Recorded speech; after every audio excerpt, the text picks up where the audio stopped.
Good day, welcome po sa ating day 3 trading. It's already 7:59 PM. So naghihintay na po tayo ngayon ang instruction na isend nila sa Telegram. So it's already 8 PM, just click Telegram. Ang iti-trade po natin ngayon is DAI na coin. The instruction is equal, contract time 60 seconds.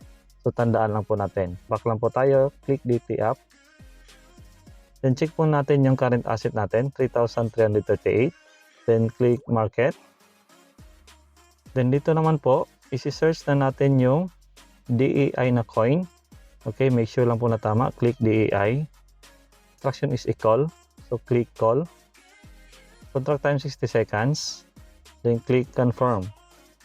So again, mag-countdown lang po yan from 60 hanggang 0. So ganyan lang po kadali mag-trade dito sa DT app.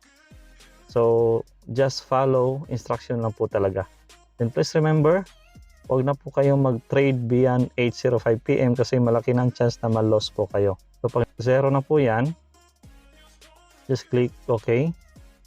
Check natin ulit yung previous balance natin or asset kanina, 3,338.